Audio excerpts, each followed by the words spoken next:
इस वीडियो में मैं आप लोगों को रस, छंद और अलंकार के बारे में बताऊंगा जो आपके हर साल पेपर में दो दो नंबर का पूछा जाता है और काफ़ी इम्पोर्टेंट होता है। तो इस वीडियो में आप लोगों का 6 नंबर बिल्कुल पक्का हो जाएगा। तो बहुत ही इम्पोर्टेंट है रस, छंद, अलंकार। देखते हैं कि पेपर में कैसे आते हैं, फिर मैं आपको दिखाऊंगा कि कौन कौन से इम्पोर्टेंट रस, छंद, अलंकार होते हैं। ये देखिए 10 नंबर में पूछा गया है कि श्रृंगार रस अथवा भयानक रस के स्थायी भाव के साथ उसकी परिभाषा उदाहरण सहित दीजिए। 2 नंबर का आपका ये होता है, अथवा करके 2 दिए जाते हैं आपका रस। सेम उसी तरीके से आपका अलंकार भी होता है। ये देखिए अलंकार आपका कि उपमा अलंकार अथवा अतिसंयुक्त अलंकार का लक्षण उदाहरण सहित लिखिए, यानी परिभाषा उदाहरण सहित लिखिए। फिर गा नंबर में कि दोहा अथवा चौपाई छंद का लक्षण उदाहरण दीजिए। ठीक है, तो हमें इसका यानी परिभाषा देना है और उदाहरण देना है मात्रा के साथ में। तो पेपर में ऐसे आते हैं, हर साल आपके पेपर में आते हैं, चाहे क्लास 12th हो या क्लास 10th हो। ठीक है, 2 नंबर का आपका पूछा जाता है और उसी तरीके से मैं कॉपी में लिख कर लेकर आया हूँ। ये देखिए 10 नंबर में, और बहुत ही इंपॉर्टेंट है। यहाँ पर आप देखिए शांत रस है और आपको एक आइडिया लग जाएगा कि कॉपी में लिखते कैसे हैं और इम्पॉर्टेंट भी है। तो प्रश्नोत्तर संख्या 10 के अंतर्गत है शांत रस। इसमें देखिए कैसे है कि इसका स्थायी भाव निर्वेद है। ठीक है, काफ़ी स्टूडेंट को इसका स्थायी भाव ही नहीं पता होता है। तो देखिए शांत रस का इसका स्थायी भाव निर्वेद है। संसार की क्षण भंगुरता एवं सांसारिक विषय भोगों की आशा, यहाँ देखिए आसारता तथा परमात्मा के ज्ञान से उत्पन्न निर्वेद यानी वैराग्य ही पुष्टि होकर शांत रस में परिणत होता है। तो ये शांत रस का परिभाषा हो गया। ठीक है, अब इसका उदाहरण देखिए, क्योंकि उदाहरण बहुत ही इंपॉर्टेंट होता है। जिस तरीके से दाल में नमक इंपॉर्टेंट है, उसी तरीके से जो है रस में उदाहरण इंपॉर्टेंट है।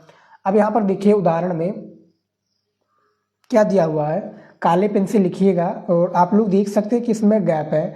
जब भी मैं दे रहा हूँ तो इसमें थोड़ा थोड़ा गैप है, जिससे कि पढ़ने में कोई भी दिक्कत नहीं हो रही है। उदाहरण देखिए कि चिंता तो हरि नाव की और न चिंता दास, जे किछ चितवे राम बिन सोई काल के पास। यानी चिंता तो हरि नाव की और न चिंता दास, और जे कुछ चितवे राम बिन सोई काल के पास। ये इसका उदाहरण है, काफ़ी इंटरेस्टिंग उदाहरण है। अब आ चुका है अलंकार। अब अलंकार में देखिए, अलंकार में जो है रूपक अलंकार सबसे पॉपुलर अलंकार है और आपके पेपर में आते हैं। रूपक अलंकार में देखिए कि इसका परिभाषा क्या है कि जहाँ उपमेय और उपमान में काल्पनिक आभेद आरोपित किया जाए वहाँ रूपक अलंकार होता है। वहाँ क्या होता है? रूपक अलंकार होता है। अब रूपक अलंकार का उदाहरण देखिए कि गिरा अनिल मुख पंकज रोकी प्रकट न लाज निशा अवलोकी। ये इसका जो है स्टूडेंट उदाहरण है। गिरा अनिल मुख पंकज रोकी प्रकट न लाज निशा अवलोकी, ये इसका बहुत इंटरेस्टिंग उदाहरण है। और रूपक अलंकार का देखा जाए तो कई सारे उदाहरण हैं, जैसे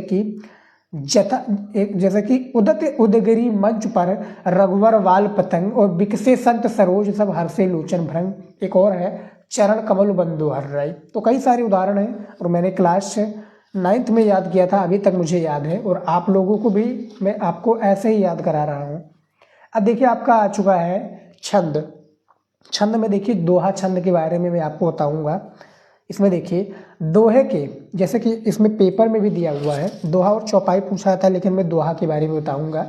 यहाँ पर देखिए क्या दिया हुआ है दोहा छंद के बारे में कि दोहे के पहले और तीसरे विषम चरणों में 13-13 मात्राएं और दूसरे तथा चौथे सम चरणों में 11-11 मात्राएं होती हैं। सम चरणों के अंत के वर्ण गुरु और लघु होते हैं। यानी जो सम चरणों के अंत में वर्ण होते हैं वो क्या होते हैं? गुरु और लघु होते हैं। जैसे कि उदाहरण के साथ में हम समझते हैं। देखिए, मेरी भव बाधा हरो राधा नागरी सोई, जातन की झाई परे श्यामू हरित दुत हुई।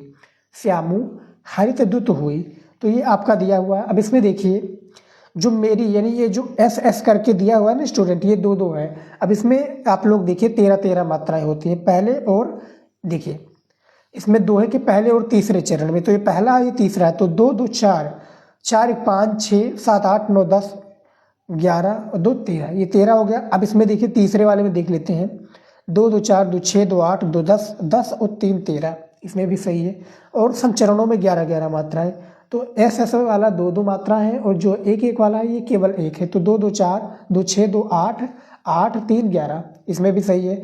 2 2 4, 5 6 7 8 9 10 11, ठीक है, ये भी कंप्लीट है। तो इस तरीके से आपका रस छंद अलंकार है, काफ़ी इंपॉर्टेंट है। कॉपी में कैसे लिखना है और आपको क्वेश्चन बैंक में भी देखने को मिल जाएगा। तो स्टूडेंट फिलहाल इस वीडियो में इतना ही था, मिलता है नेक्स्ट वीडियो में। जय हिंद।